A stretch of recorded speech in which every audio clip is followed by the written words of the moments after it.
खबरों के निष्पक्ष विश्लेषण के लिए सब्सक्राइब करें Jantantra TV and press the bell icon. Never miss any update. ठीक है, आप खुर्रम साहब, ये मध्य प्रदेश के उपचुनाव जो हुए उसकी हमने एक रिपोर्ट दिखाई थी दर्शकों को और उसी पर हम चर्चा भी कर रहे हैं। वहां पर भी आप बिल्कुल नीचे आ गए।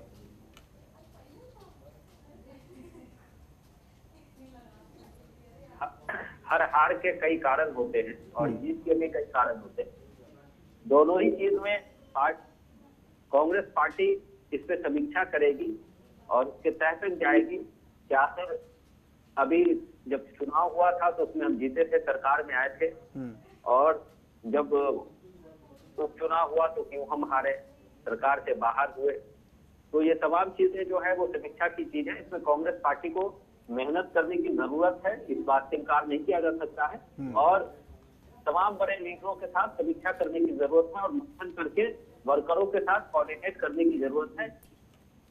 इसमें थोड़ी सी हम लोग अभी कनेक्ट नहीं कर पा रहे हैं। जल्दी हम लोग इसको कनेक्ट करके बेहतर रिजल्ट देंगे। अरे खुर्रम भाई, ये मेहनत करने की जरूरत किसको है? राहुल जी को है कि कार्यकर्ता ही मेहनत करेगा? देखिए, राहुल जी के साथ साथ कार्यकर्ताओं को भी मेहनत करने की जरूरत है। कोऑर्डिनेशन स्टेट जो है, हर स्टेट में मोदी जी की तरह हम लोग जाके पंचायत का चुनाव नहीं लड़ेंगे। राहुल गांधी साहब के बारे में बोला, ये वो अक्सर बोलते हैं। देखिए, अच्छी बात है, ये इसका स्वागत करना चाहिए कि राहुल गांधी ये बात बोलते हैं कि संगठन हम मजबूत करेंगे, लेकिन ऐसा प्रतीत होता है कि वो कागजों में रह जाता है। और निश्चित बात है कि जब पहले चुनाव हारे तो उन्होंने उसके बाद जब राहुल गांधी ने पूरे बात का आकलन करा तो बोला कि अब वक्त आ गया जब हम संगठन को मजबूत करेंगे। तो शायद मुझे लगता है वही अखिलेश जी आपसे पूछना चाह रहे हैं कि कौन करेगा और कौन पहल करेगा और किसकी तरफ से अब वो प्रयास लगाने चाहिए। नहीं, राहुल गांधी जी बहुत मजबूती के साथ कोऑर्डिनेट करने की कोशिश कर रहे हैं। लगातार वो प्रयास कर रहे हैं, नए एक्सपेरिमेंट कर रहे हैं। और आप इस चीज को जानते हैं कि एक टाइम होता है, एक टाइम बाउंडिंग होता है, उस टाइम के बाद रिजल्ट आना शुरू होता है। और स्टेट लीडरशिप जो है वो कहीं ना कहीं कांग्रेस पार्टी की कमजोर हुई है काफी टाइम से। जैसे बिहार में देखिए कि हम लोग 30 साल से सत्ता से बाहर हैं अलायंस में, तो जाहिर सी बात है कि हमारे जो वर्कर है वो उतने कॉन्फिडेंट नहीं हो पाते हैं, और अलायंस में रहने से वर्कर का कहीं ना कहीं हक मारा जाता है, जिसकी वजह से दूसरे पॉलिटिकल पार्टी के साथ जुड़ जाते हैं। तो क्या कहीं लीडरशिप की कमी है कहीं पे? स्टेट लीडरशिप की हमारी जो कोऑर्डिनेशन होनी चाहिए वो नहीं हो पा रही है। स्टेट लीडरशिप की बात कर रहे हैं, नेशनल लेवल पे बात कर रहे हैं, राष्ट्रीय स्तर पे बात कर रहे हैं। जी बात कर रहा हूं शंकर जी, मैं राष्ट्रीय स्तर की बात कर रहे हैं, क्योंकि कांग्रेस वर्किंग कमेटी की जो बात करते हैं या उनके खुद के चुनाव, क्योंकि कई बार विपिन जी आरोप लगता है, कांग्रेस के कार्यकर्ता वर्कर्स ये आरोप लगाते हैं खुर्रम साहब कि उनको जल्दी से नहीं मिलने दिया जाता, वो मिल नहीं सकते अपने नेता से, अपनी बात को नहीं रख सकते उनके सामने वो। और यही आपने नतीजा देखा होगा, कई नेता कार्यकर्ता छोड़कर जा चुके हैं। इतने बड़े नेता और फर्स्ट क्लास उनकी जो क्षमता थी, वो अगर आज कांग्रेस में होता हेमंता बिस्वा शर्मा, तो आज तस्वीर कुछ और होती। देखिए, जिसको छोड़ के जाना है वो कुछ न कुछ इल्जाम लगा के जाएगा, ठीक है। वो भागने के लिए, वो कहते हैं कि ऐप छुपाने के लिए हुनर चाहिए, तो वो हुनर का इस्तेमाल कर रहे हैं। राहुल गांधी पे एलिगेशन लगा रहे हैं। हम लोग को कभी कोई दिक्कत नहीं है राहुल जी के अपनी बात को रखने के लिए, और राहुल जी जितनी शालीनता से और जितनी ईमानदारी से वर्करों की बात सुनते हैं, हमको नहीं लगता है कि पूरे देश में कोई दूसरा लीडर भी इतना ईमानदारी से सुनता होगा। वो एक अच्छे पॉलिटिशियन हैं और एक अच्छे व्यक्ति भी हैं। सर, यही तो बात है ना कि सुनते तो बहुत ईमानदारी से और बहुत शालीनता से है, पर सुनाने दिया जाए तब तो पहुंच पाए, तब तो कोई उनका आपके खुद के ही कार्यकर्ता, खुद के ही नेता जो कांग्रेस में, वो तक नहीं पहुंच पाते हैं। जना कि आप राजस्थान में देखा होगा कि आपके ऊपर ये आरोप लगा है। बिल्कुल गलत बात है। आप टाइम मांगेंगे राहुल गांधी के यहाँ, हम रोज राहुल गांधी थोड़ी ना किसी को मिलने के लिए बुलाएंगे। जब उसकी उपयोगिता होगी, उसकी क्षमता होगी, उसके हिसाब से राहुल गांधी उनसे मिलेंगे।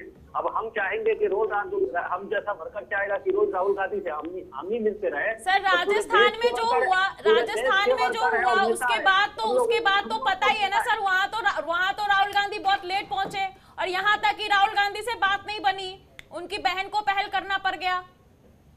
देखिए, ऐसा नहीं है कि राहुल गांधी करना बंद कर दिया। खैर मैं नहीं बोल रही हूँ सर, आप मत बोलिएगा बीजेपी का पक्ष ले रही है, मैं नहीं बोल रही हूँ, ये खुद आपके पार्टी के कार्यकर्ता और नेता का कहना था राजस्थान मुद्दे पर। आप सचिन पायलट जी बोले, ऐसा नहीं ना बोले। सचिन पायलट जी अगर बोलते, जो आदमी, सचिन पायलट नहीं ना बोला ऐसी बात। सचिन पायलट हो या ज्योतिराज सिंधिया हो, ये तमाम लीडर हैं, उन लोगों को मिलने के लिए कभी कोई दिक्कत नहीं है। लोग जब चाहते हैं, जिस वक्त चाहते हैं, मुलाकात उनकी हो जाती है। चलिए, राजस्थान में तो स्थिति संभल गई थी और थोड़ा विलंब हुआ वहां पर, लेकिन निश्चित बात है उन्होंने स्वीकारा है बिल्कुल कि देखिए जहां आत्ममंथन करने की आवश्यकता है, जहां संगठन को मजबूत करना है, तो बिल्कुल निश्चित बात है, समय लगता है, जादू की छड़ी किसी के पास नहीं है। और एक पहल हुई है, बहुत बढ़िया इन्होंने जो विचार रखे हैं, मैं तो अपने दृष्टिकोण से समझूंगा अच्छी बात है कि आपने, अगर आपको लग रहा है कि कुछ ना कुछ कोई कारण है कि जनता से दूर जा रहे हैं, कमी पेशी रह गई है, तो बिल्कुल बात है, उसमें कोई ऐसा मंथन करने की बात है। बिल्कुल, चले ठीक है। मैं एक चीज अखिलेश जी आपसे समझना चाहता हूं, क्योंकि अब बिहार पर दोबारा से आ जाते हैं, क्योंकि ये रिपोर्ट हमने दर्शकों को दिखाई थी तो उस पर चर्चा करना जरूरी था। तेजस्वी की बार बार बात हो रही है और हम जिक्र भी ये कर रहे हैं कि एक बड़े नेता के तौर पर, युवा नेता के तौर पर तेजस्वी उभर भी रहे हैं। क्या ऐसे कौन से ऐसे मुद्दे जिनका हम जिक्र करेंगे, लेकिन हुटर बजने वाला मुझे लग रहा, और एक बड़ी खबर आपको बता देते हैं, अभी हुटर बज गया, एक बड़ी खबर चुनाव से जुड़ी हुई इस वक्त, क्योंकि सबकी धड़कनें तेज हैं इस वक्त। बिहार चुनाव में वोटों की गिनती फिलहाल जारी है और जैसे जैसे ये रुझान आएंगे, हम आपको बता रहे हैं, रुझानों में एनडीए महागठबंधन में कड़ा मुकाबला फिलहाल देखने को मिल रहा है। अब तक 3,97,00,000 से ज्यादा वोट गिने गए हैं, आखिरी राउंड है ये। और जिस तरह से विकासशील इंसान पार्टी को 4 सीटें मिली है, एलजेपी ने 1 सीट पर जीत दर्ज कर ली है। ये सबसे बड़ा अपडेट, खाता खुल गया एलजेपी का। हालांकि ज्यादा सीटों की उम्मीद थी, लेकिन देखना होगा आगे, जैसे जैसे ये आखिरी दौर का ये काउंटिंग जब खत्म होगी उसके बाद और तस्वीर साफ होगी किसको और कितनी सीटें मिलती है। लगातार हमारी नजर बनी हुई है एक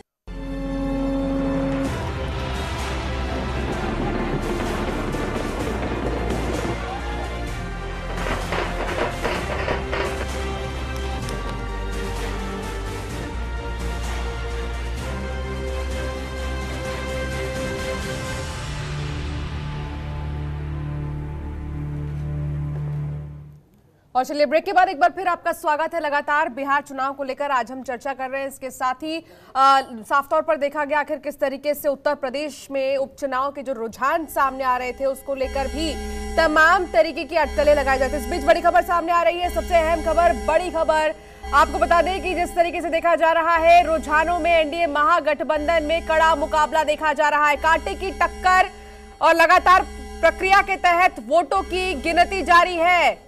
इलेक्शन कमीशन की तरफ से यह कहना है कि वोटों की गिनती लगातार जारी है। जिन सीटों पर फासला कम, वहां दोबारा मतगणना संभव है।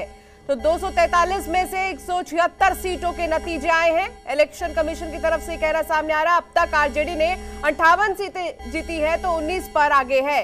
लगातार ये ताजा अपडेट, अब तक बीजेपी ने 49 सीट जीती, 23 पर आगे है। और यह भी कहा जा रहा है इलेक्शन कमीशन की तरफ से कि अगर किसी भी सीट पर कंफ्यूजन क्रिएट हो रहा है तो दोबारा काउंटिंग की जाएगी उस सीट को लेकर। तो बहुत बड़ी चीज है ये। और साफ तौर पर रुझानों में एनडीए और महागठबंधन में कड़ा मुकाबला देखा जा रहा है। कांटे की टक्कर प्रक्रिया के तहत वोटों की गिनती जारी है। इलेक्शन कमीशन की तरफ से कहना सामने आ रहा है। इसके अलावा जिन सीटों पर फासला कम, वहां दोबारा मतगणना संभव है।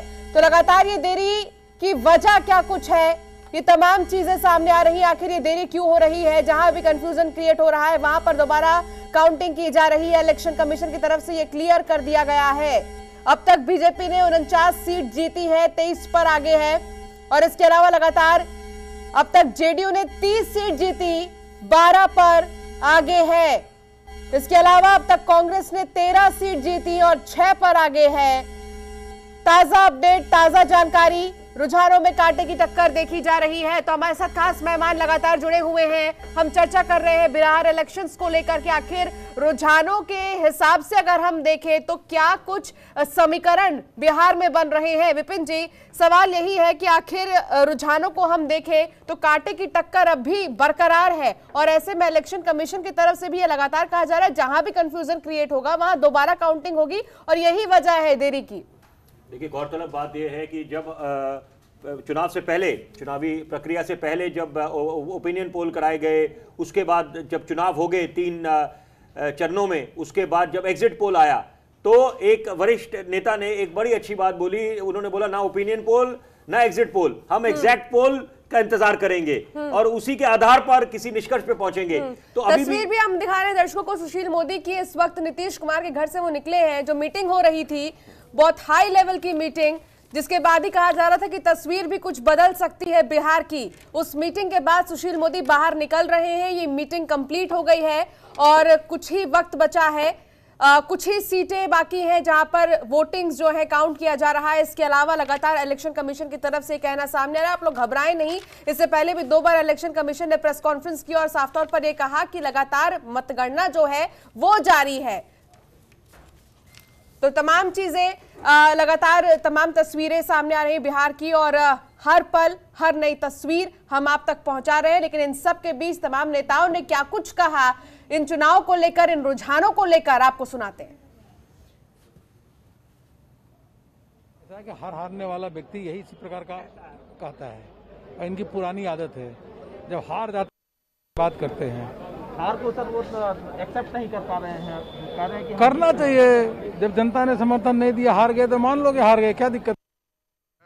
क्योंकि 110 सीटों पे हम लीड कर चुके हैं, 116 सीटों पे, और जितनी भी सीटें हमारी आरजेडी की बची हुई हैं उन पर लीड का डिफरेंस इतना ज़्यादा है कि अब इसमें कोई परिवर्तन की संभावना नहीं है। इसलिए, लेकिन सबसे दुखद बात यह है कि जो लोग कल तक अपना पोस्टर और चेहरा लगा रहे थे, आज जब वो चुनाव हार रहे हैं तो वो विचित्र प्रकार की बातें कर रहे हैं। जितनी भी जगह के रिजल्ट हैं, हर टीवी चैनल बता रहा है कि कहाँ का क्या रिजल्ट हुआ है, और जो बाकी सीटें उन पर भी बहुत क्लियर है। कोई वेफर थिन मार्जिन वाली कोई अब सीट नहीं बची हुई है। उसके बावजूद विरोधी दल इस प्रकार की अनर्गल प्रलाप कर रहा है, जो बताता है कि इनका एक जो गरीबों के लिए कार्य किया है उसके कारण आज एनडीए पुनः चौथी बार पूर्ण बहुमत के साथ सरकार बना रही है। बिल्कुल पक्की खबर। एनडीए को बहुमत देने के लिए बिहार की जनता को बहुत बहुत आभार, हृदय से आभार। और माननीय प्रधानमंत्री जी का नाम और काम और बिहार के मुख्यमंत्री जी का सुशासन सब मिलकर जो जन कल्याणकारी कार्य हुआ है, इसके लिए एनडीए को बहुमत बिहार की जनता दी है। और आरजेडी के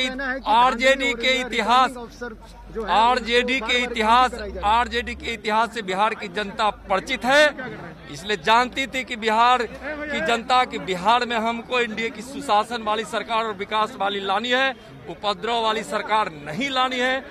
और जो अभी बहुमत मिला है इसके लिए बहुत बहुत आभार। आप क्या पूछ रहे थे? आरजेडी के आरोप पर क्या कहेंगे? आरजेडी कह रही है कि आरजेडी हार की गीत गा रही है, गम की गीत गा रही है। वह जीत को, एनडीए की जीत को पचा नहीं रही है।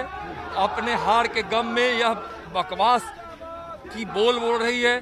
निश्चित रूप से आप सब जानता है कि चुनाव आयोग के गाइडलाइन और देखरेख में होता है। फिर इस प्रकार के सवाल खड़ा करना चुनाव आयोग की एक संवैधानिक अच्छा, ये अब तय माना जाए कि मुख्यमंत्री संस्था है। होंगे।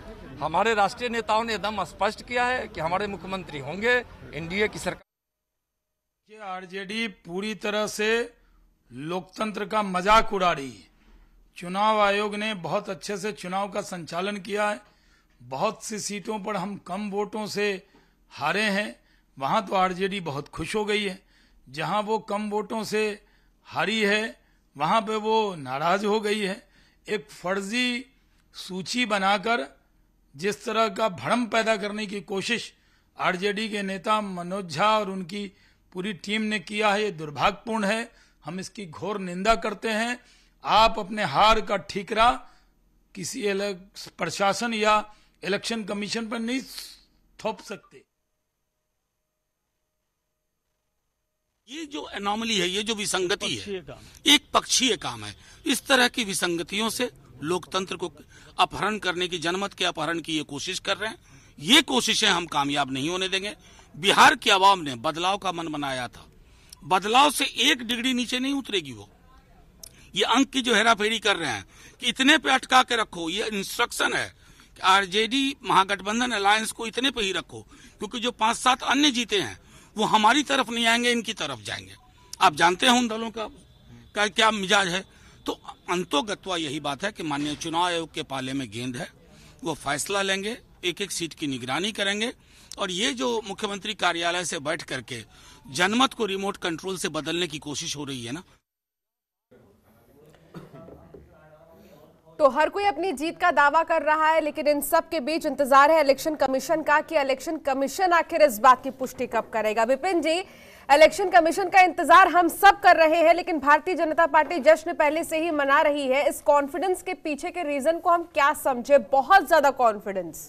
देखिए, मैं थोड़ा जल्दबाजी समझूंगा इसको, क्योंकि जब आप अगर युवा नेता की बात करें तेजस्वी यादव की, तो उन्होंने कल एक बिल्कुल साफ एक संदेश दिया था अपने जितने भी पार्टी के कार्यकर्ता थे कि आप किसी तरह से ऐसे सड़कों पे ना उतरें और ऐसे जो, क्योंकि पुरानी गलतियों से सीख ली थी, वो नेता ही क्या हुआ जो पुरानी गलतियों से सीख लेके आगे ना बढ़े। तो यहाँ पर एक अच्छी नजीर पेश करी थी तेजस्वी यादव ने। लेकिन यहाँ पर बीजेपी के जो इतने सुलझे हुए नेता हैं या किसका ये फैसला है, ये तो देखिए वक्त ही बताएगा या वो बेहतर समझेंगे। लेकिन मेरे दृष्टिकोण से ये थोड़ा जल्दबाजी है, क्योंकि अभी जिस तरह से चुनाव आयोग ने साफ करा है कि अभी कई नतीजे आने बाकी हैं और आप एकाएक जश्न के उस माहौल में आ जाते हैं, उस मूड में आ जाते हैं, तो ये थोड़ा सा मेरे को लगता है, क्योंकि ये भी बात नहीं है कि ये उपचुनाव के जश्न के बनाने के लिए यहाँ पर एकत्रित हुए हैं। वैसे भी कोरोना काल में हम लोग जी रहे हैं, वैश्विक महामारी का दौर है और खुद बार बार दिशा निर्देश दिए जाते हैं कि आप सोशल डिस्टेंसिंग का और कोई जरूरी बात हो तभी आप घरों से बाहर निकले। बिल्कुल, तो ये थोड़ा सा। राजीव जी कुछ कहना चाह रहे हैं आपकी बात पर। राजीव जी,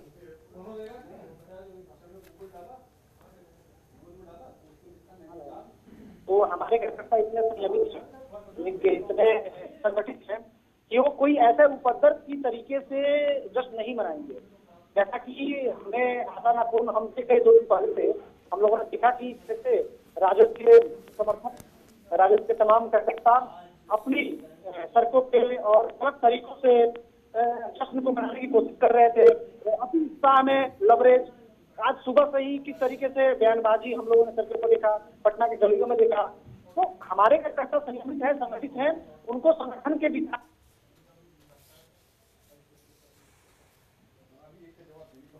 के बारे में पता है। वो संगठन के हर नियम से वाकिफ है। वो जश्न को जश्न इस तरीके से मनाएंगे, उत्साह को उत्साह तरीके से मनाएंगे, ना कि उपद्रव करेंगे। तो आप इसके लिए निश्चिंत रहिए, हमारे कार्यकर्ता पूरी तरीके से उत्साहित हैं और अपने हिसाब से इस उत्साह को, जश्न को मना रहे हैं। लेकिन ये जश्न थोड़ा सा एडवांस में मना रहे, सवाल इस पर ही है कि आखिर इस कॉन्फिडेंस के पीछे का रीजन क्या है आपका? आप इतने कॉन्फिडेंट कैसे हैं? क्योंकि कांटे की टक्कर है महागठबंधन और एनडीए के बीच में, तो आप ऐसे जश्न मना रहे हैं जैसे आपको पता ही हो कि परिणाम क्या है। परिणाम तो हमको चुनाव के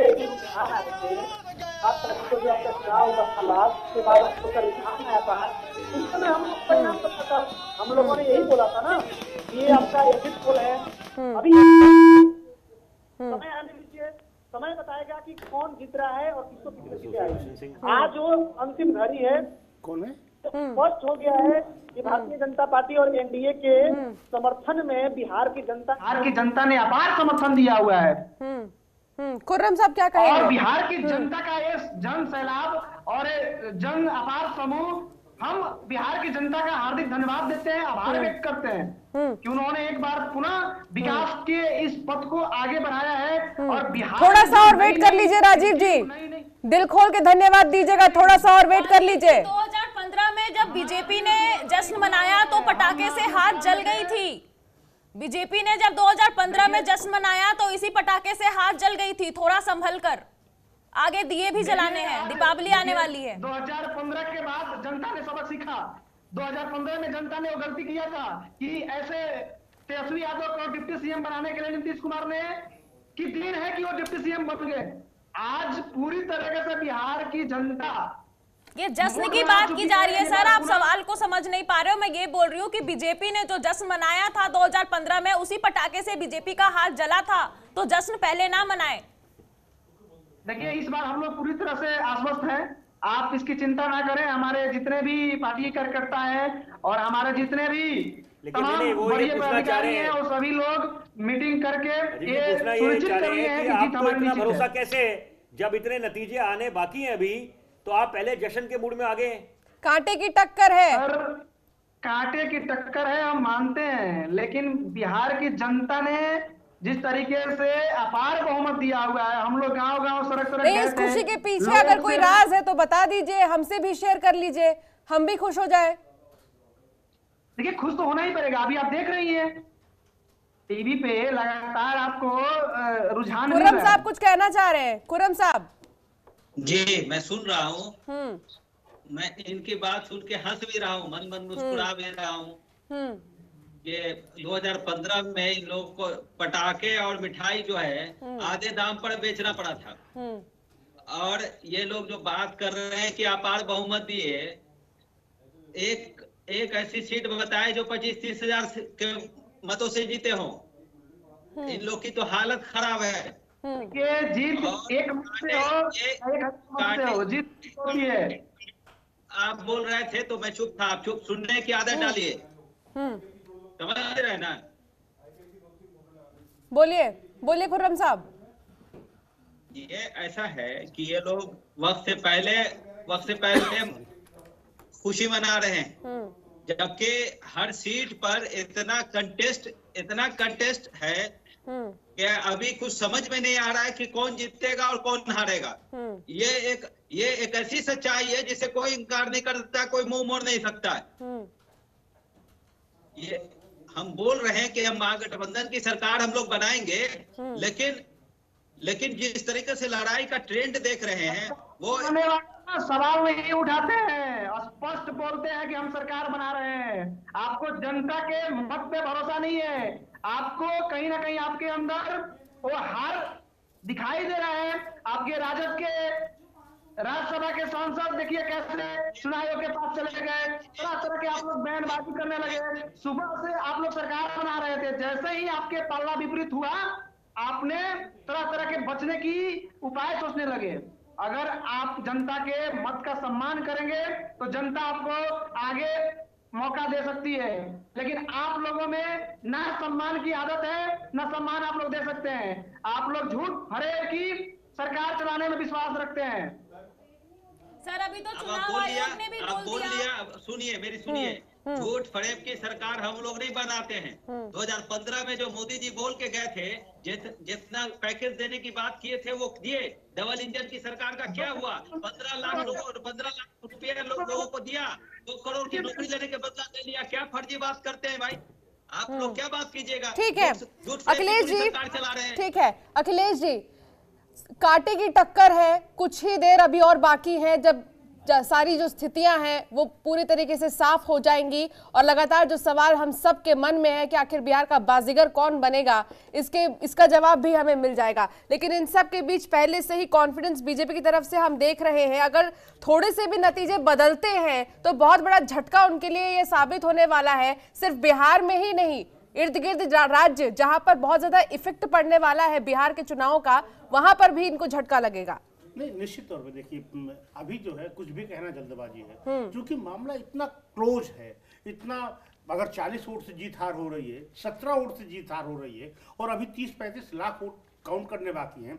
97 सीटों पे रुझान सिर्फ आया है, उसके परिणाम नहीं आए हैं। ये जो आप हम लोग टैली दिखा रहे हैं, इसमें 146 सीट का ही परिणाम आया है। 97 पे अभी रुझान है, और अभी उनका रुझान कब बदल जाए, और बहुत बड़ी संख्या 30 लाख वोट कम नहीं होते हैं जब 17 वोट 40 वोट से जीत हार हो रही हो। तो अभी कुछ भी कहना, जिस तरह से खुर्रम साहब कह रहे थे, उन्होंने कम से कम एक सच्चाई स्वीकार की कि जरूर जीत का दावा कर रहे हैं कि गठबंधन की सरकार बनाएगी, लेकिन उनको अभी पशुपेश में है। जिस तरह से रुझान बहुत तेजी से बदल रहा है, लेकिन देखिए एक चीज इस चुनाव में साफ हुआ है, परिणाम चाहे जो हो, जो आप टैली देख रहे हैं, और आरजेडी सबसे बड़े दल के रूप में उभरी है, सबसे बड़े दल के रूप में उभरी है। तेजस्वी ने जिस तरह से एक दिन में 17 रैलियां 19 रैलियां की, जिस तरह से वो लोगों को मास को अपने साथ अट्रैक्ट कर पाए, तो सरकार किसी की बने, कम से कम तेजस्वी अपने आप को बिहार में एक नेता के रूप में। बीजेपी प्रेस कॉन्फ्रेंस कर रही है, मैं आपको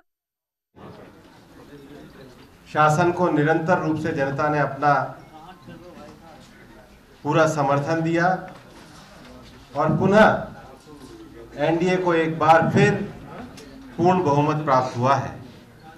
भारतीय जनता पार्टी की ओर से बिहार की समस्त जनता का हम हृदय से आभार व्यक्त करते हैं और यह जीत माननीय प्रधानमंत्री नरेंद्र मोदी जी के आत्मनिर्भर भारत और आत्मनिर्भर बिहार का जो संकल्प है उसको पूरा करने के लिए जनता ने आशीर्वाद के रूप में सेवा करने का एक अवसर हमको दिया है। इस अवसर पर भारतीय जनता पार्टी के हमारे राष्ट्रीय अध्यक्ष श्री जगत प्रकाश नड्डा जी को भी हम हार्दिक धन्यवाद देना चाहते हैं कि कोरोना के इस संकट के समय में जो लोकतंत्र का चुनाव हुआ उसमें उन्होंने पूरे तरीके से पार्टी के सभी कार्यकर्ताओं का मैदान में आकर के हौसला अफजाई करी, मार्गदर्शन करा और सबको इस चुनाव में लड़ने के लिए प्रेरित भी किया।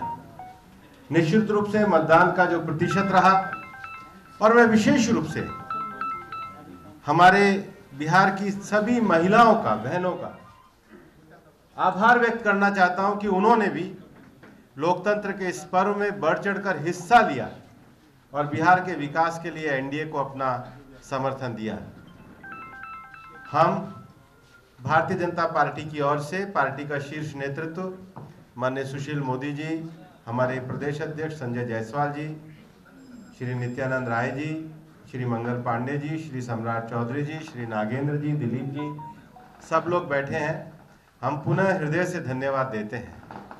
लेकिन हम एक बात ये कहना चाहते हैं कि राष्ट्रीय जनता दल को इस चुनाव की प्रक्रिया में, जिसको चुनाव आयोग ने बहुत सफलतापूर्वक किया, उनको शायद अपनी हार पच नहीं रही है। लगातार उन्होंने एक भ्रम फैलाने की कोशिश करी। ये उस व्यक्ति की तरह है, खासकर उस बच्चे की तरह, कि अगर खेल में जीत जाओ तो मैच आपका, नहीं जीतो तो बल्ले और विकेट सब उखाड़ के चल पड़ो। राष्ट्रीय जनता दल का ये व्यवहार लोकतंत्र की गरिमा के अनुरूप नहीं है। जनादेश का सबको सम्मान करना चाहिए और हम जनादेश का सम्मान करते हैं और इसलिए इस जनादेश के लिए पुनः बिहार की जनता का आभार व्यक्त करते हैं, पार्टी के शीर्ष नेतृत्व का भी आभार व्यक्त करते हैं और एनडीए के भी सभी नेताओं का। एनडीए ने जिस एकजुटता के साथ इस चुनाव को लड़ा, एनडीए के या मुख्यमंत्री नीतीश कुमार जी, हिंदुस्तान आवाम मोर्चा, विकासशील इंसान पार्टी के सभी कार्यकर्ता, भारतीय जनता पार्टी कार्यकर्ताओं के साथ दिन रात जुटे और जनता ने पूरे एनडीए को जो समर्थन दिया उसके लिए भी हम आभार व्यक्त करते हैं। धन्यवाद। बहुत बहुत धन्यवाद माननीय प्रभारी महोदय। और मैं अनुरोध करूंगा माननीय उप मुख्यमंत्री जी से कि वह प्रेस को संबोधित करें। मित्रों, भारतीय जनता पार्टी और एनडीए गठबंधन बिहार की जनता को धन्यवाद देना चाहती है कि चौथी बार एनडीए को बिहार में सेवा करने का मौका दिया है। मित्रों, में आदरणीय प्रधानमंत्री श्री नरेंद्र मोदी जी, जिन्होंने 12 सभाओं को संबोधित किया, और हमारे राष्ट्रीय अध्यक्ष श्री जगत प्रकाश नड्डा जी, जो वास्तव में बिहारी बन के बिहार के रहने वाले थे, लेकिन पूरा मोर्चा जिन्होंने संभाल लिया, और भूपेंद्र यादव जी से लेकर हमारी पूरी केंद्रीय टीम और जो एनडीए गठबंधन के तमाम नेता हैं, माननीय मुख्यमंत्री नीतीश जी, श्री जीतन राम मांझी जी, श्री मुकेश सहनी जी, उन सभी लोगों को मैं अपनी पार्टी की ओर से धन्यवाद देना चाहता हूँ। मित्रों, एक कहावत है, खिसियानी बिल्ली खंभा नोचे। अभी से करीब 1.5-2 घंटे पूर्व राष्ट्रीय जनता दल कांग्रेस के लोग जिस प्रकार से जाकर चुनाव आयोग के सामने अपनी बातों को कह रहे थे, देखिए वही लोग हैं जो पहले चुनाव का विरोध कर रहे थे। ये कह रहे थे कि कोरोना में चुनाव नहीं होना चाहिए। इनको मालूम था कि इनकी करारी हार होने वाली है, तो पहले तो उन्होंने चुनाव कराने का ही विरोध किया, और जब चुनाव फिर परवान चढ़ने लगा तो राहुल गांधी का बयान आता है कि ईवीएम नहीं बल्कि एमवीएम है, मोदी वोटिंग मशीन है। मुझे पूरा विश्वास है कि कल जो राष्ट्रीय जनता दल के नेता है वो ईवीएम के अंदर खामियां गिनेंगे और वो सारा दोष ईवीएम पर बढ़ेंगे, ईवीएम के कारण चुनाव हार गए। तो मेरे मित्रों, बिहार की जनता ने जिस प्रकार का जनादेश दिया है और स्पष्ट बहुमत दिया है एनडीए गठबंधन को, मैं बिहार की जनता को आश्वस्त करना चाहूँगा कि बीजेपी और एनडीए उनके सपनों पर खरी उतरेगी। और जिस तरह से 15 साल लगातार हम लोगों ने बिहार की जनता की सेवा की है और बिहार को इन ऊंचाइयों तक पहुंचाया है, आगे आने वाले दिनों में माननीय मुख्यमंत्री नीतीश कुमार के नेतृत्व में और आदरणीय प्रधानमंत्री नरेंद्र मोदी के आशीर्वाद से हम बिहार को नई ऊंचाइयों तक ले जाएंगे, बिहार को और विकास के रास्ते पर आगे ले जाएंगे। तो मित्रों, इन्हीं शब्दों के साथ मैं बिहार की तमाम जनता, अपने तमाम कार्यकर्ता और सभी लोगों को फिर से एक बार इस स्पष्ट जनादेश के लिए और धन्यवाद देता हूँ, बधाई देता हूँ। धन्यवाद। बहुत बहुत धन्यवाद उप मुख्यमंत्री जी। मैं अब अनुरोध करूंगा कि इस पूरे चुनाव के दौरान हमारे दो प्रमुख नेताओं ने बहुत प्रमुख भूमिका निभाई है, तो सबसे पहले मैं अनुरोध करूंगा हमारे चुनाव संचालन समिति के संयोजक माननीय नित्यानंद राय जी से कि वह भी सभी को संबोधित करें। माननीय सभी उपस्थित सभी हमारे नेतागण, पत्रकार बंधुओं, सबसे पहले तो मैं बिहार की महान जनता को बहुत बहुत हृदय से आभार व्यक्त करता हूं, जिन्होंने एनडीए पे भरोसा किया। देश के यशस्वी प्रधानमंत्री माननीय नरेंद्र मोदी जी के उस नारे को, उस संदेश को कि सबका साथ, सबका विकास और सबका विश्वास पर भरोसा किया और बिहार सरकार के सुशासन पे भरोसा किया और बिहार की जनता सजगता के साथ जो एक उपद्रव मचाने वाली, उपद्रव को उकसाने वाली सरकार नहीं बने, उससे बिहार को बचाकर एनडीए पर भरोसा किया है। विकास न्याय के साथ होगा, सुशासन की व्यवस्था होगी। एक बार पुनः बिहार की जनता को और भारतीय जनता पार्टी के कार्यकर्ताओं को, एनडीए के सभी कार्यकर्ताओं को बहुत बहुत जीत की बधाई, बहुत बहुत धन्यवाद।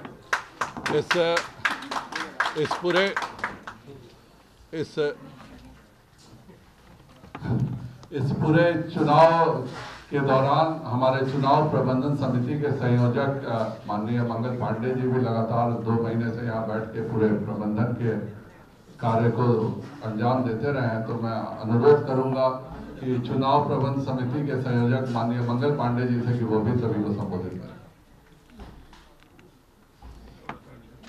माननीय प्रदेश अध्यक्ष संजय जायसवाल जी, हमारे प्रभारी श्री भूपेंद्र यादव जी, बिहार के माननीय उप मुख्यमंत्री श्री सुशील मोदी जी, भारत सरकार के गृह राज्य मंत्री भाई नित्यानंद राय जी, सम्राट चौधरी जी, आदरणीय नागेंद्र जी, शिवनारायण जी, दिलीप जी, यहाँ उपस्थित सभी मीडिया के हमारे पत्रकार बंधु, मित्रों, आज हम सब लोग बिहार की जनता को हृदय से आभार व्यक्त करते हैं, जिन्होंने एक बार फिर से एनडीए को बिहार के अंदर सेवा करने का अवसर दिया है। और जैसा आदरणीय भूपेंद्र जी ने कहा, मैं विशेष तौर पे राज्य की मां बहनों को आभार व्यक्त करना चाहूंगा, जिनका विशेष स्नेह और सानिध्य और समर्थन आदरणीय नरेंद्र मोदी जी को और बिहार के मुख्यमंत्री जी को मिला है।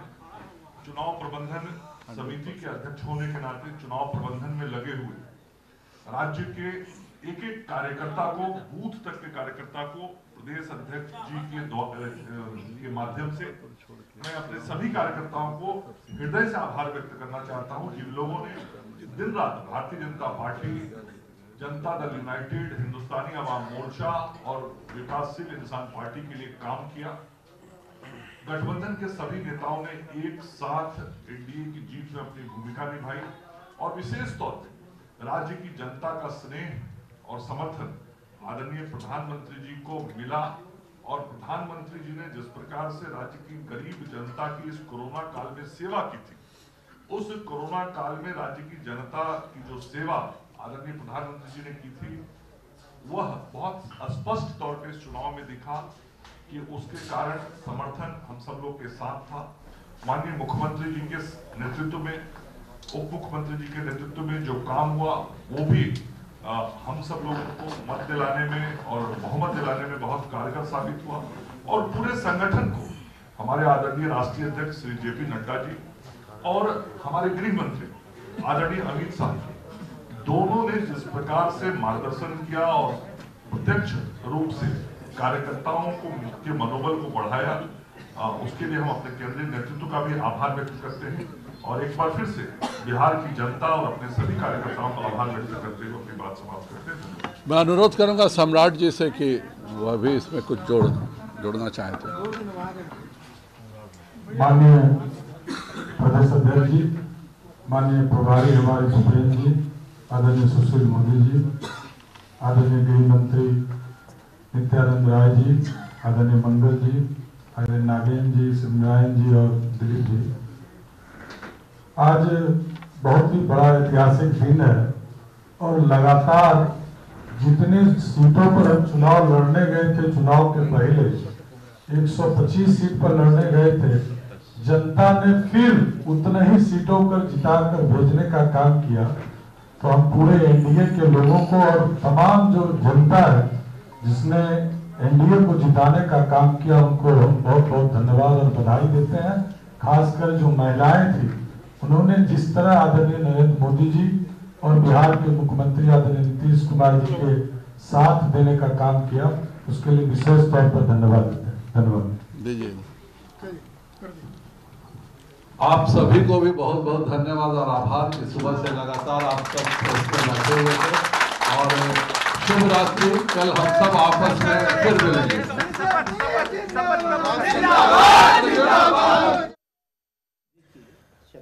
तो लगातार बीजेपी की तरफ से प्रेस कॉन्फ्रेंस किया गया और साफ तौर पर यह कहा गया है कि आखिर जिस तरीके से बिहार की जनता उन्हें चुन रही है उसके लिए वो बहुत बहुत बधाई दे रहे हैं जनता को, और साथ ही जितने भी कार्यकर्ता हैं उनको शुक्रिया दे रहे थे। लेकिन इन सब के बीच अखिलेश जी, अगर बीजेपी के कार्यकर्ताओं ने ही ये डिमांड कर दिया कि मुख्यमंत्री हमारे ही पार्टी का होना चाहिए, फिर क्या होगा? देखिए, जो आप कह रहे हैं प्रेस कॉन्फ्रेंस, वो प्रेस कॉन्फ्रेंस नहीं थी। भारतीय जनता पार्टी के नेताओं ने आकर के अपनी बाइट दी। जब सवाल जवाब होता, निश्चित तौर पे पूछा जाता उनसे कि क्या नीतीश कुमार ही आपके चेहरे होंगे अब, जब छोटे दल के बावजूद, तो उन्होंने बताया नहीं। आपके सहयोगी क्या आपके साथ हैं और क्या सरकार बनाने का दावा आप कब पेश करेंगे, जो तमाम सवाल हो सकते थे। तो अभी कहीं ना कहीं वो बीजेपी ये दिखाने की कोशिश तो जरूर कर रही कि हम जीत गए, हम अपर हैंड हैं, लेकिन बहुत कुछ चीज़ें अभी भी साफ नहीं हैं और इसीलिए उन्होंने सिर्फ उतनी बातें आकर के मीडिया के सामने अपनी बातें रख दी और ये दिखा दिया कि हम जीत गए, हम सरकार बनाने जा रहे हैं। लेकिन अभी क्या होगा, आगे क्या होना है, कौन कौन से लोग होंगे, सरकार कब शपथ लेगी और उसमें जो सहयोगियों का क्या रोल होगा, अभी कुछ भी साफ नहीं है। पूजा जी क्या कहेंगी? देखिए, जो एनडीए है उसके अंदर तो हम पार्टी भी आती है, वीआईपी भी आती है, ठीक है, लेकिन वीआईपी और हम जो है वो अभी दिख नहीं रहे थे मुझे इस प्रेस कॉन्फ्रेंस में। और प्रेस कॉन्फ्रेंस का जिस तरीके से क्वेश्चन आंसर राउंड होता है, वो कुछ क्वेश्चन आंसर कुछ क्लियर नहीं हो पा रहा था कि किस तरीके से सरकार एक नेतृत्व रखेगी बिहार में, कौन चेहरा होगा। लेकिन एक चेहरा जरूर देखा जा रहा है, क्योंकि प्रधानमंत्री जी ने खुद ही एक वादा किया है कि हमारा जो चेहरा है वो सीएम का नीतीश ही होंगे, क्योंकि प्रधानमंत्री जी के पास, बीजेपी के पास देखो कोई दूसरा चेहरा है नहीं बिहार में। तो 1 साल के लिए हो या 2 साल के लिए हो, रखना पड़ेगा, क्योंकि वादे का पक्का होना पड़ता है। जब आप इस बड़े से मंच पे प्रधानमंत्री होकर जब आप वादे करते हो, बोलते हो, तो वादे का पक्का होना पड़ता है। पर कहीं ना कहीं अगर मुझे ऐसा लगता है कि अगर नीतीश जी को रखा भी जाएगा सीएम से, तो ये डबल इंजन की काम तो केंद्र सरकार यानी बीजेपी ही करेगी, सिर्फ डब्बे बनकर ही रह जाएंगे ये जदयू, क्योंकि इनकी सीट भी सिमटती हुई दिख रही है। बिल्कुल, इस कंपटीशन में विपिन जी हमने साफ तौर पर देखा, इलेक्शन कमीशन ने भी ताजा अपडेट दिया, उसमें बीजेपी के पास एक अच्छे खासे सीट खुद सामने आ गए हैं। लेकिन जेडीयू के साथ आना क्या ये इनकी मजबूरी थी, इनको खुद पे भरोसा नहीं था? और लगातार अपने प्रचार प्रसार में इन्होंने जिस तरीके से ये भी बोल दिया कि अरे अगर हमारी भी सीटें ज्यादा आती है तो जेडीयू के ही मुख्यमंत्री होंगे, ये मजबूरी है? देखिए, मैं एक बात बोलना चाहूँगा कि वायदा खिलाफी, अगर जो चुनाव के समय, चुनाव के पहले एक फैसला करा गया था मिलजुल के कि नीतीश कुमार ही मुख्यमंत्री का चेहरा होंगे, और उसके बीच में भी चुनावी रैलियों के समय भी बार बार वरिष्ठ नेता जो भाजपा के आए, बल्कि जेपी नड्डा ने भी एक बात बिल्कुल साफ करी कि मुख्यमंत्री की कुर्सी पे नीतीश कुमार ही बैठेंगे। तो यहाँ पर ये बिल्कुल साफ दर्शाता है कि अभी भले ही सीटें कम आ रही हैं जेडीयू की, तो यहां पर नेता मुख्यमंत्री की कुर्सी पे नीतीश कुमार ही बैठेंगे, क्योंकि उसका कारण है, देखिए उसका कारण यह है कि भाजपा, जैसे कहावत है कि दूध का जला छाछ भी फूक फूक के पीता है, जो महाराष्ट्र में हुआ, क्योंकि वहां पर सबसे ज्यादा सीटें भाजपा ने निकाली, उसके बावजूद सरकार नहीं बना पाए, और ऐसे महाआघाड़ी की जो सरकार बनी, अलग अलग विचारधारा की राजनीतिक दल एक साथ आए। वो अलग बात है कि कितने समय वहां सरकार चलती है, वो वक्त तय करेगा, वक्त बलवान है। लेकिन यहां पर नीतीश कुमार, मैं बड़ी एक अहम बात बोलने जा रहा हूं, नीतीश कुमार की बात करें या तेजस्वी यादव की बात करें, ये दोनों जो नेता हैं बिहार के, ये बहुत क्षमता रखते हैं। नीतीश कुमार की बात करें, एकमात्र ऐसे नेता है, ऐसे चेहरा है जो प्रधानमंत्री मोदी को 2024 में चुनौती दे सकते हैं, क्योंकि अब बार बार विकल्प की अभाव की बात करते हैं कि और कोई विकल्प नहीं है, और यह भी एक कारण है। विकास तो एक बात हो गई, लेकिन बार बार क्योंकि और कोई चेहरा लोगों को समझ नहीं आता, और जैसे दिल्ली में बात चली कि प्रधानमंत्री हो तो नरेंद्र मोदी और मुख्यमंत्री के लिए अरविंद केजरीवाल, वही बात बिहार में बोली जा रही थी, क्योंकि विकल्प की कमी है। लोगों को वक्त लग रहा था कि कैसे वो जंगल राज का जो दौर था, कैसे वो लोग भरोसा जताएं एक, और तो इसलिए उन्होंने डबल इंजन की सरकार पे भरोसा जताया अपना, जो अभी जो नतीजे जिस तरह से आ रहे हैं और जो रुझान आए हैं। तो मैं ये बोलना चाहूंगा, यहां पर ये भाजपा भी भली भांति समझते हैं, इनके जो वरिष्ठ नेता है वो समझते हैं कि ये नीतीश कुमार में वो क्षमता है। और रही बात तेजस्वी यादव, तो निश्चित बात है कि ये जो कांटे की टक्कर दी है उन्होंने, एक बहुत बढ़िया युवा चेहरा। आभार व्यक्त करता हूं, और विशेष करके आदरणीय प्रधानमंत्री श्री नरेंद्र भाई मोदी जी को, जिन्होंने सचमुच में इस जीत को और बिहार की जनता के हृदय में जो पूरी तरह से उन्होंने अपना छाप छोड़ा है, यह जीत सचमुच में नरेंद्र भाई के परिश्रम का, उनके मार्गदर्शन की जीत है। और इस जीत के लिए मैं कोटिशा बधाई भी देता हूं। और विशेष करके ये जो डबल इंजन की सरकार है बिहार में, अब डबल इंजन की सरकार को ही जनता ने चुना है, ये डबल युवराज को नहीं। इसलिए डबल युवराज को रिजेक्ट कर दिया है। जाति, हिंसा, भ्रष्टाचार और तमाम चीज़ों से हटकर विकास, और वह विकास एनडीए ही विकास दे सकती है, जो प्रधानमंत्री जी के प्रति जो अटूट विश्वास है, इसी विश्वास को फिर से दोहराया जनता ने। इसके लिए मैं जनता को बहुत ही कोटिशा धन्यवाद देता हूँ। लेकिन जनता ने जिस तरीके से आपको बहुमत दिया है वो बीजेपी को, तो बड़े भाई छोटे भाई की कभी बात होती थी, लेकिन आप तो इतने बड़े भाई के आप तो कह सकते हैं कि दादा और ताऊ वाले सिचुएशन में आप लोग पहुंच चुके हैं। देखिए, बड़े और छोटे भाई नहीं होता है, गठबंधन में समान रूप से मित्रता होती है। और हमारा कह सकते हैं ये गठबंधन जो है पुराना गठबंधन है जनता दल यू के साथ, विशेष करके, और अटल जी के वक्त से ही ये गठबंधन चला आ रहा है। इसलिए इस गठबंधन को हमने, अगर बीच के कुछ एक आध कालखंड छोड़ दीजिए, एक आध साल का, कुछ वर्षों का, कुछ समय का, तो हमारा गठबंधन बहुत ही सशक्त है। और इसलिए बड़े भाई छोटे भाई की बात नहीं है, हम सब लोग बराबर है। लेकिन जनता ने जिस तरीके से बीजेपी पे प्यार दिया, उस तरीके से जदयू को तो नहीं दिया, क्या वजह मानते हैं? नहीं, देखिए, प्यार एनडीए को दिया है, और प्यार जो एनडीए की सरकार देश में प्रधानमंत्री नरेंद्र भाई मोदी जी के नेतृत्व में, चाहे वो कोरोना के कालखंड का हो या उसके पहले का, जो बिहार के लिए उन्होंने कहा उसको कर दिखाया। तो 1,25,000 करोड़ का पैकेज 2015 में उन्होंने घोषणा किया, एक एक चीज का उन्होंने उसको जमीन पर उतारा, और लोगों को यह विश्वास है। इसलिए हम बराबर कहते हैं कि ये नरेंद्र मोदी जी, जो 2012 में भी बिहार दिवस, हिंदुस्तान में अकेला मुख्यमंत्री थे गुजरात के जिन्होंने बिहार दिवस मनाया था, और उन्होंने जो सचमुच कहिए कि मैं बराबर कहता हूं कि नरेंद्र मोदी, अटल बिहारी के बाद दूसरा बिहारी अगर कोई है तो नरेंद्र बिहारी है।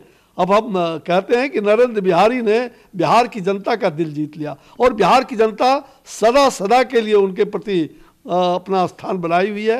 इसलिए मुझे विश्वास है कि आगे भी विकास नरेंद्र भाई मोदी जी के द्वारा इस राज्य को मिलता रहेगा, और विकास की डबल इंजन की सरकार चलती रहेगी। ये जीत नरेंद्र मोदी की जीत है, निश्चित रूप से।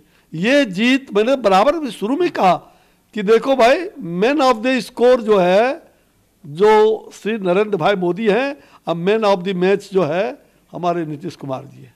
एक और सवाल कि आपके कार्यकर्ता कह रहे हैं कि इतना जो अपार समर्थन मिला है, इतना जो अपार प्रेम मिला है, वो कहीं ना कहीं बीजेपी के लिए मिला है और बीजेपी को मुख्यमंत्री होना चाहिए। और आपने भी कहा था कि अब नीतीश जी बहुत दिन राज्य यहाँ पे रहे, अब उनको दिल्ली जाना चाहिए। भाई देखिए, आज वो क्रिकेट का कोई मैच चल रहा है ना, बहुत बढ़िया, कौन IPL मैच चल रहा है। अब ये IPL मैच में आपने देखा है, ये IPL मैच में बहुत अच्छे और कुशल बैट्समैन के रूप में हमारे नीतीश कुमार जी है, और वो किसी भी समय में किसी भी तरह से किसी भी पिच पर और किसी भी मतलब कह सकते हैं कि जो बैट्समैन के रूप में जो भूमिका होती है, वो कहीं भी बैट्समैन अपना लगा करके और जीत हासिल कर सकते हैं। तो ये तो मैंने बराबर कहा है कि हमारे कुशल नेतृत्व है, बड़ा अनुभव है। नीतीश कुमार जी हमारे मुख्यमंत्री रहे हैं, हमारी पार्टी ने भी तय किया है कि चाहे जो भी हो हमारे मुख्यमंत्री नीतीश कुमार जी रहेंगे। और मैंने उन पर छोड़ा था ये कि भाई वो जो चाहें वो उचित होगा, वो उचित कर सकते हैं। हमने कभी ये नहीं कहा कि भाई उनको आप दिल्ली भेज दीजिए, ये मैंने नहीं कहा। मैंने कहा अगर वो चाहें, ये सारी की सारी चीज़ नीतीश कुमार जी पर ही जाता है। उनकी सोच, उनकी समझ, वो जैसा चाहेंगे वैसा वो कर सकते हैं। जाना चाहेंगे केंद्र में। विपिन जी, भर भर के जीत का दावा किया जा रहा है, भर भर के तारीफ की जा रही है। सवाल है कि आखिर कब तक प्रधानमंत्री के चेहरे पर चुनाव लड़ेंगे? देखिए, 100 बातों की एक बात। पहली बात ये बोलना, नेताजी ने जो बात बोली कि जनता ने नकार दिया, तो ये कहना बिल्कुल सरासर गलत होगा। जनता ने नकारा नहीं है तेजस्वी यादव को। आप अगर इसका अच्छे तरीके से विश्लेषण करें और आकलन करें तो ये निष्कर्ष निकलता है कि तेजस्वी यादव एक बहुत बड़े युवा नेता बन के उभरे हैं, अपने पिता के साये से हटके। और यहाँ पर ये बहुत काबिले तारीफ बात है। देखिए, यहाँ पर जो चीज जहाँ पर आपको तारीफ करनी है तो वो करनी पड़ेगी। मैं उसके लिए एक उदाहरण दूंगा। बड़े साल पहले भारत रत्न सचिन तेंदुलकर ने जब अपना क्रिकेट का करियर उसका आगाज करा था, तो शुरुआत के दिनों में पाकिस्तान के साथ मैच खेलते हुए बड़े बड़े सितारे थे पाकिस्तान के, इमरान खान, वसीम अकरम, अब्दुल कादिर। और गेंदबाजी उस समय ऐसे बॉल सामने से निकल के जाती थी जो वसीम अकरम की। तो यहां पर वो जब उसको कर रहे थे तो खुद जब ज्यादा नहीं वो रन बना सके, क्योंकि एक क्रिकेट की भाषा में बात करे तो मैं उसी में जवाब देना चाहूंगा कि जब सचिन तेंदुलकर ज्यादा रन नहीं मारे, लेकिन जो बल्लेबाजी करके गए, थोड़े समय रहे क्रीज पर, उसकी इन पूरे पाकिस्तानी टीम ने उसकी तारीफ करी तालियां बजा के, और पूरा स्टेडियम ने स्टैंडिंग ओवेशन दिया। तो अपने आप समझ सकते हैं कि जब जहां पर तारीफ करनी पड़ती है या जिसको जो डिजर्व करता है, तो वहां पर उससे देख के आपका खुद का कद बढ़ता है। जी, मैं भी विपिन जी के शब्दों में शब्द जोड़ देती हूँ। मैंने ये match of the score BJP को जरूर बोलते हुए नेताजी नजर आए हैं, लेकिन मैन ऑफ द मैच तो तेजस्वी जी को ही जाता है, क्योंकि हारने के बाद भी जो अच्छा खेल जाए उसी को मिलता है मैन ऑफ द मैच। तो मुझे लगता है कि तेजस्वी जी इस उपाधि के लिए बिल्कुल ही सटीक बैठते हैं यहाँ पर, और तेजस्वी जी को ही मिलना चाहिए। बिल्कुल, ये मौका चिराग पासवान के पास भी था, लेकिन वो पीछे रह गए खाली मोह माया में आकर। और नहीं, सबसे बड़ी बात है पूरे चुनावी प्रक्रिया में जिस समय आपस में वो समझाते रहे, बार बार बोलते रहे मैं हनुमान हूं और मैं प्रधानमंत्री मोदी पे हमारे को भरोसा है, नीतीश पे वार करते रहे। तो ये देखिए वही वाली बात है, जनता जनार्दन है, जनता सब समझती है। और यहाँ पर उनको वो नेता की अपेक्षा है कि जो उनके अधूरे काम करे, विकास के अधूरे काम जो रह गए हैं, भरमार है यहाँ पर चुनौतियों का। राजीव जी क्या कहेंगे? राजीव जी, अभी हमारे पार्टी का जो प्रेसिडेंट था वहाँ भी यही चीज मिला। हम भी आपके जनतन टीवी के माध्यम से तमाम देखने वाले और सुनने वाले को इस बिहार की जीत के लिए मैं हार्दिक बधाई देता हूँ, धन्यवाद व्यक्त करता हूँ, आभार व्यक्त करता हूँ, और आशा करता हूँ कि हमें स्पष्ट रूप से बिहार में भारतीय जनता पार्टी एक सबसे बड़ी पार्टी बन के जब भी ये रुझान आपके पास अंतिम परिणाम आए तो बिहार में सबसे बड़ी पार्टी बनेगी। अभी क्योंकि आपके आंकड़े के अनुसार अभी काउंटिंग चल रहा है, मुझे आशा ना पूर्ण विश्वास है काउंटिंग जब भी खत्म होगा तो बिहार की जनता ने भारतीय जनता पार्टी को सबसे बड़ी पार्टी बनाकर बिहार में रखेगी। सबसे बड़ी पार्टी तो बन जाएगी राजीव जी, सबसे बड़ा चेहरा किसका होगा? देखिए, सबसे बड़ा चेहरा हमारा आदरणीय प्रधानमंत्री जी नरेंद्र मोदी जी हैं। उनके अलावा सर स्टेट की बात हो रही है, राज्य की बात कर रही है, तो वहाँ कैसे स्टेट देखिए, स्टेट में अब हमारा शीर्ष नेतृत्व तय करेगा कि कौन सा चेहरा है। अभी तो फिलहाल हमारे पास नीतीश कुमार जी का चेहरा है, नीतीश कुमार जी हमारे मुख्यमंत्री बनेंगे। वही तो हम कह रहे हैं कि जब आप कह रहे हैं कि बीजेपी एक बड़ी पार्टी बनकर सामने आएगी, तो बीजेपी का कोई एक चेहरा बताइए ना। जेडीयू को रिप्रेजेंट करते हैं नीतीश कुमार।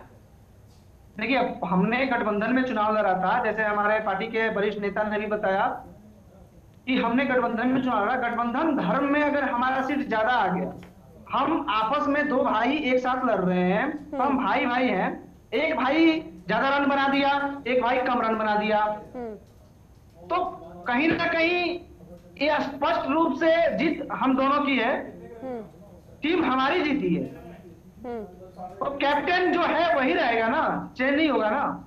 नहीं, मैं सेटिस्फाई नहीं हुई आपके आंसर से, मेरा सवाल कुछ और था। विपिन जी, निश्चित बात है, देखिए इतना इसमें सोच विचार विमर्श करके वो जो जवाब दे रहे हैं, तो मैं थोड़ा सा राजीव जी माफी चाहूंगा, लेकिन हकीकत ये है कि चुनाव के पूरे समय आप लोग बोलते रहे कि मुख्यमंत्री हमारा चेहरा जो है नीतीश कुमार रहेंगे, और आप प्रधानमंत्री की बात कर रहे हैं। अरे वो तो अलग बात है, प्रधानमंत्री की तो बात अलग है, तो बार बार ये बोलते हैं। बल्कि यहाँ तो बात चल रही थी कि दोनों की जोड़ी, जो प्रधानमंत्री की और नीतीश कुमार की जोड़ी, वो रंग लाई है। तो यहाँ पर अभी जो है, अगर आपसे राज्य के स्तर पे बात करी जाती है और कौन इसका नेतृत्व करेगा, तो उसमें तो आपको बिना किसी शक शुबे के बोलना चाहिए, बड़े विश्वास के साथ नीतीश कुमार ही रहेंगे, क्योंकि यही आप बोलते आए हैं। और देखिए, जनता के जब बीच गए तो आप बार बार बोल रहे थे, तो ये तो फिर वही वाली बात होगी महाराष्ट्र में, कि महाराष्ट्र में क्या हुआ था जब चुनाव लड़े गए थे, वहां पर भाजपा और शिवसेना ने साथ चुनाव लड़े। वो बाद में जब परिणाम आए, वो अलग बात है कि भाजपा को सबसे ज्यादा सीटें मिली, उसके बाद अचानक एक शिवसेना ने बात बोलनी शुरू करी, जो भाजपा बोलते हैं, भाजपा के नेता बोलते हैं कि वो उन्होंने बोला कि भाई रोटेशनल सीएम होगा 2.5 साल का, तो वो 50-50 का फॉर्मूला का अरेंजमेंट चलेगा। अखिलेश जी, कैसे देख रहे हैं आप फिलहाल जो सिचुएशन आपके सामने है? लगातार जिस तरीके से अश्विनी चौबे को आपने सुना, क्या कहेंगे? देखिए, अश्विनी चौबे की पूरी बात में जो सबसे बात की बात थी, उस पर आपने ध्यान नहीं दिया। ठीक है, भारतीय जनता पार्टी ने इस बात का कमिटमेंट कर रखा है कि वो नीतीश कुमार को मुख्यमंत्री बनाएगी। भारतीय जनता पार्टी का नेतृत्व ऐसा कहता भी है कि भाई हम आपको मुख्यमंत्री बना रहे हैं, लेकिन अब सवाल ये है कि क्या नीतीश कुमार भी मुख्यमंत्री बनना चाहते हैं कि नहीं।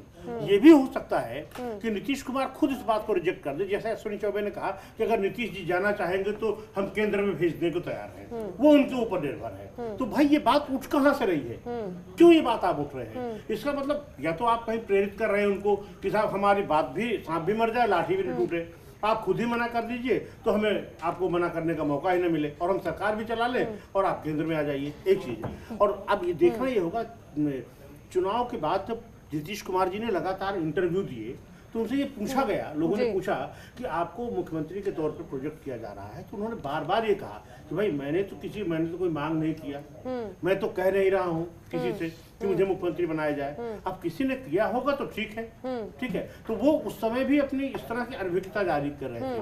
तो ये भी एक ऑप्शन है। आप ये मान के चलिए कि भारतीय जनता पार्टी की बात भी न झूठी हो और वो उनको प्रोजेक्ट भी करे, और नीतीश कुमार वाला भी कर सकते हैं, तो सांप भी मर जाएगा, लाठी भी नहीं टूटेगा।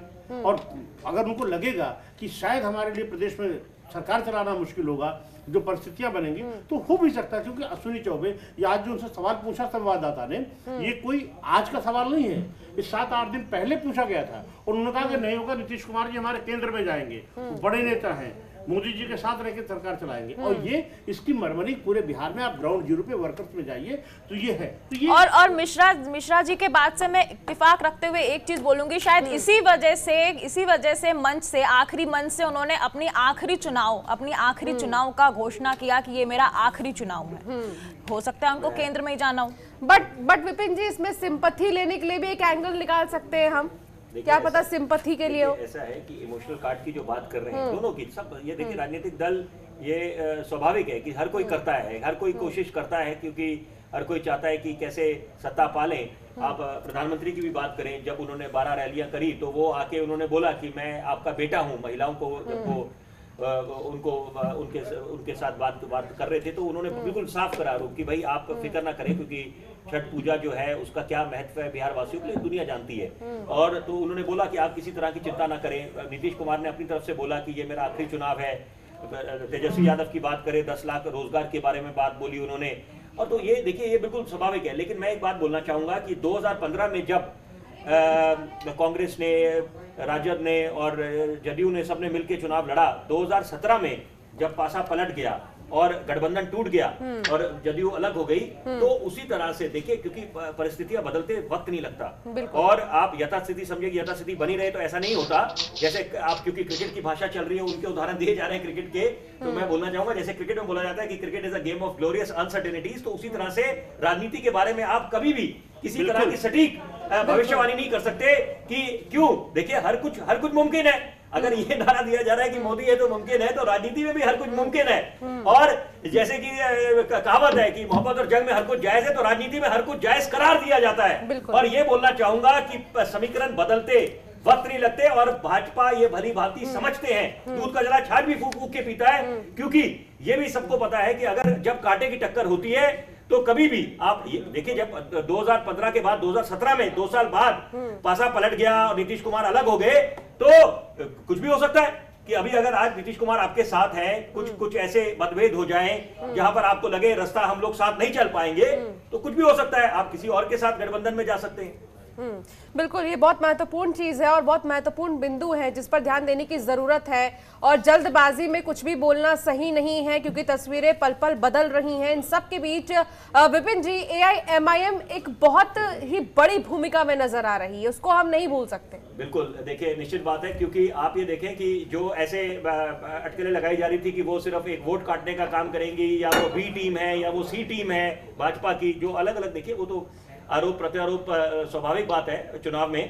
तो लेकिन ये जो अब जो रुझान आए हैं और जो नतीजे आए हैं कि कुछ सीटें एक आध सीट निकली है, तो उससे ये बिल्कुल साफ होता है कि कम से कम जो उनके प्रयास थे वो पूरा उन्होंने जोर लगाया था, और ये नहीं कि कोई वोट काटने के लिए आए थे। तो अगर यहाँ सीट निकालते हैं तो निश्चित बात है उसका आप सीधा ये निष्कर्ष निकालिए कि वो चुनाव जीतने ही आए थे और ना कि ये वोट काटने आए थे या वो किसी की B टीम है। दिल्ली में क्या हुआ था, दिल्ली में बार बार बोला जाता था दिल्ली की राजनीति में कि अरविंद केजरीवाल B टीम है कांग्रेस की, कोई बोलता था B टीम है भाजपा की। वो वक्त ने तय करा, वक्त बलवान है। देखिए प्रचंड बहुमत आम आदमी पार्टी को मिला, और कांग्रेस जिसका स्वर्णिम इतिहास था, शीला दीक्षित, क्योंकि मैं खुद उनसे मिलता था, उनके इंटरव्यू करता था बतौर पत्रकार, तो मैं भली भांति समझता हूं कि क्या वो सूरत हाल होते थे विधानसभा में दिल्ली, जहां आप नजर करिए वहां पर आपको कांग्रेस के विधायक दिखते थे।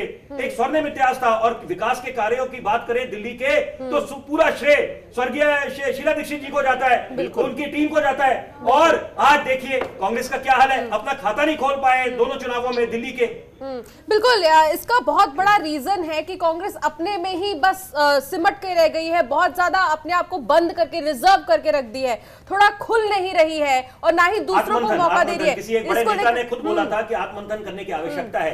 कपिल सिब्बल भी इस पर कई बार बोल चुके हैं। वही बात बोलना चाह रहा था। कपिल सिब्बल कई बार बोल चुके हैं, इसको लेकर ट्वीट किया उन्होंने बकायदा, इसको बोलने से हम पीछे नहीं हटेंगे। और कई बार उन्होंने समझाने की कोशिश की है कांग्रेस पार्टी को, अपनी ही पार्टी को, कि बार बार आंखें खोलिए। लेकिन खैर ये तो समय बताएगा कि आखिर किस तरीके से नतीजे सामने आते हैं, क्या होता है। पूजा, कुछ कहना चाह रही हैं आप?